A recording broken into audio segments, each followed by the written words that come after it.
em Rostov-on-Don, onde o Brasil estreia na Copa do Mundo da Rússia. Neste domingo, pelo menos 10 quadras em ruínas, com barracos de madeira e muito lixo separam o principal ponto de encontro de torcedores da imponente Arena Rostov. Uma estrutura de vidro e metal de 51 metros, o equivalente a 16 andares, construída especialmente para o evento por 19,8 bilhões de rublos, ou R$1 bilhão. Esta reportagem começa por acaso, quando a BBC News Brasil chega à cidade portuária e, após perceber que não conseguiria almoçar na FIFA Fan Fest, onde as opções se resumem a cachorro quente, pipoca, hambúrguer, refrigerante e cerveja, e decide buscar um restaurante local. O mapa mostra que a caminhada até a beira do Rio Don, cartão postal da cidade, levaria menos de 15 minutos. Mas, após menos de 100 metros, este repórter percebe que não encontrará restaurantes ou lanchonetes, nem esgoto tratado ou água encanada existem na maioria das casas do local. Se no cercadinho oficial da FIFA há telas gigantes de LED, puffs com gosto duvidoso em formato de bola de futebol, espaços climatizados para proteger convidados do calor de 34 graus e centenas de torcedores acompanhando jogos e shows em telões barulhentos, os quarteirões seguintes são marcados por silêncio e destruição.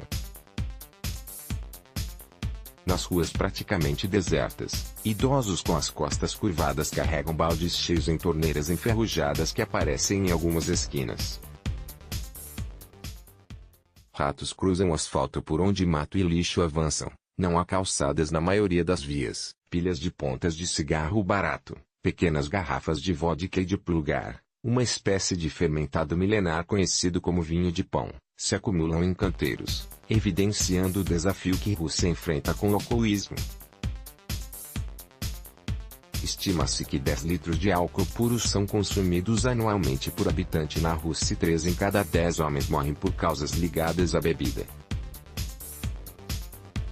Antigos prédios soviéticos, onde, em alguns casos, diferentes famílias compartilham o mesmo teto até hoje, convivem com ruínas de antigas chamuscadas, telhados destruídos e entulho. Se, poucos quarteirões acima, turistas brasileiros e suíços desfilam animados com camisas de times e sacolas de compras. Aqui homens e mulheres empurram carrinhos de construção com latas de tinta e tijolos de barro. É fim de semana, mas estes russos estão em jornada dupla tentando reformar casas simples, depois da semana pesada de trabalho em fábricas de construção naval, farinha, produtos agrícolas e comércio.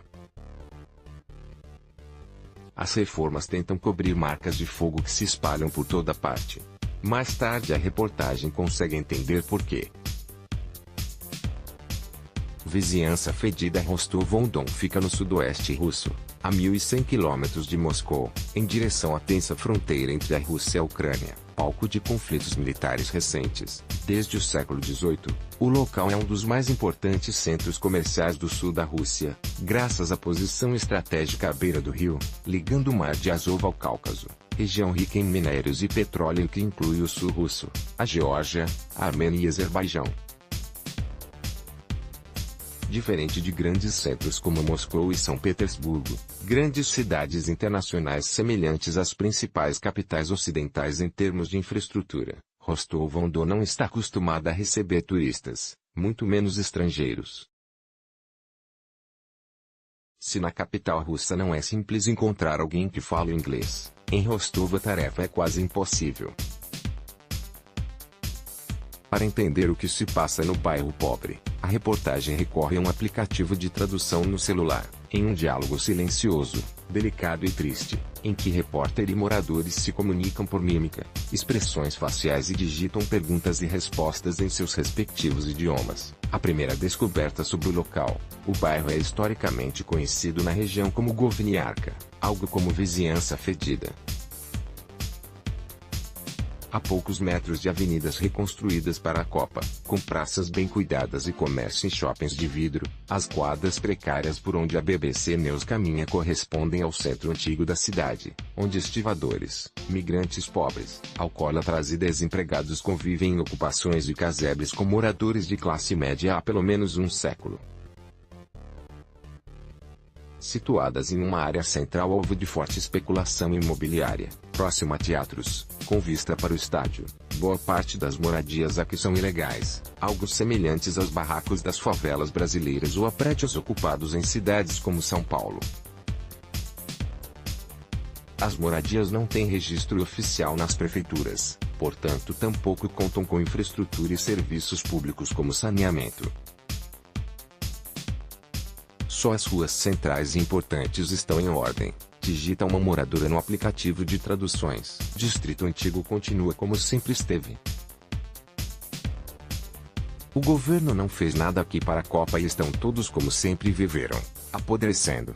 Uma busca no Google por Govniarka, termo recém-descoberto, finalmente explica as ruínas e marcas de fogo nas casas de alvenaria que restaram. Em 2017, em meio às reformas para a Copa do Mundo, a construção do estádio e com o mercado aquecido por investidores de outros estados em busca de lucros com os turistas, um incêndio sem precedentes destruiu parte do bairro central, considerado por muitos um câncer no coração turístico da cidade. Fogo, ameaças e 8 meses de espera. Em 21 de agosto, mais de 80 casas foram destruídas pelas chamas em uma área de 10 mil metros quadrados. O incêndio durou quase 24 horas e foi controlado por mais de 1.000 bombeiros, apoiados por helicópteros e 2 aviões. Segundo dados oficiais, uma pessoa morreu, quase 60 ficaram feridas e, no total, 730 foram afetadas pelo incêndio, 130 delas crianças com menos de 14 anos. Mais de 160 casas foram destruídas ou consideradas impróprias para moradia. O caso foi destaque na imprensa russa e internacional. O serviço russo da BBC, na época, conversou com moradores.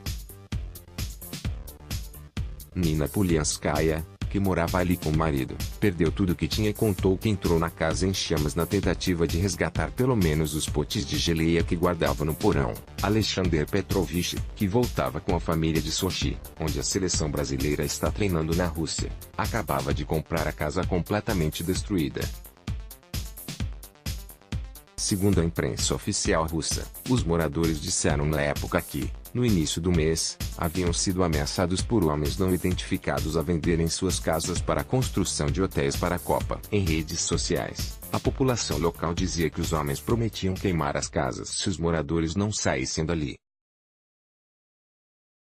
Na época do incêndio, o então ministro de Situações Emergenciais, Valery Sinkov, disse à imprensa local que informações preliminares apontavam que o incêndio poderia ter começado a partir de uma fonte externa de ignição. Uma investigação sobre destruição deliberada ou danos à propriedade cometidos por motivos de vandalismo, por incêndio criminoso, explosão ou outro método geralmente perigoso, ou que tenha resultado na morte de uma pessoa por negligência ou outras consequências graves, foi aberta pelo Ministério Público e pela polícia local para apurar se houve negligência ou um incêndio criminoso na área.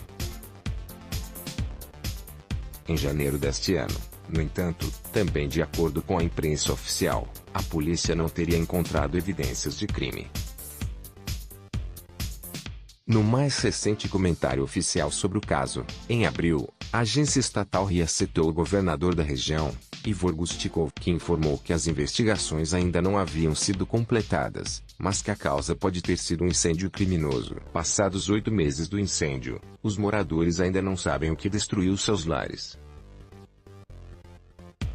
A FIFA não cita os problemas do bairro vizinho às suas instalações em Rostov-on-Don, mas descreve o local como uma cidade moderna de 1 milhão de habitantes em torno do Belo Rio. Rostov-on-Don é uma cidade jovem e fresca, com vias com nomes românticos como Rua Harmônica, Rua Criativa e Rua da Sorte. O Rio Don proporciona à cidade praias serenas e pitorescas e uma cozinha única, com peixes e lagostins.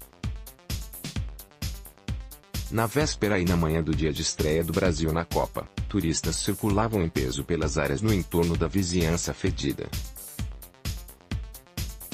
Depois de a reportagem tentar comprar uma garrafa d'água em um restaurante, sem sucesso, uma moradora de classe média alertou: "Siga naquela direção que você vai encontrar um mercadinho", disse, em inglês. "Não vá para aquele lado. É feio e perigoso." "Ninguém anda ali", continuou, Apontando para o bairro à sombra da Copa do Mundo, em conversa pelo aplicativo de traduções com a BBC News Brasil, uma moradora da região lamentou a situação dos vizinhos. A Copa chegou e acreditamos que ela poderia deixar o que eles chamam de legado para a cidade, mas a única coisa que mudou foram os preços dos aluguéis e do supermercado, que subiram com a chegada dos estrangeiros. O governo russo prometeu indenizações aos moradores de casas afetadas pelo incêndio, mas boa parte deles continuam tentando reconstruir suas casas. De Moscou, em conversa por telefone com a reportagem, a repórter do serviço russo da BBC, Elizaveta Fokt, conta que o governo ofereceu 46,8 mil rublos por metro quadrado de propriedade. Por exemplo, uma família de 2 pessoas tem direito a uma casa nova de 42 metros quadrados. Isso significa que eles podem esperar 1,9 milhão de rublos como compensação, algo em torno de 30 mil dólares, ou 130 mil reais, explica Fokt. No total, o governo destinou quase 400 milhões de rublos em indenizações e novas moradias, 23,6 milhões de reais. Segundo o chefe da administração local, Vitaly Kushnariov, 180 famílias já receberam as indenizações. O maior problema são os moradores de barracos ou ocupações ilegais, que continuam na área em condições precárias e não tiveram direito a indenizações por problemas judiciais.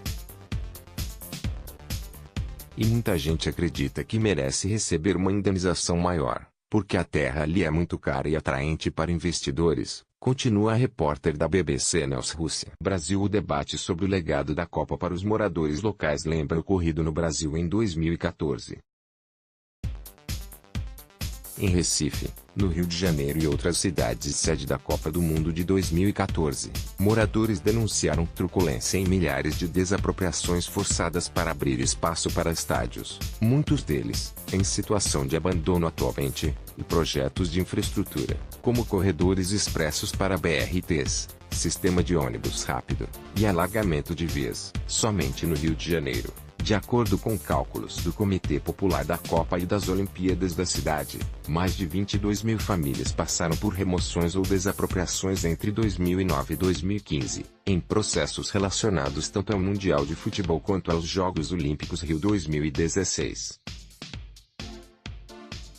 BBC Brasil, todos os direitos reservados. É proibido todo tipo de reprodução sem autorização por escrito da BBC.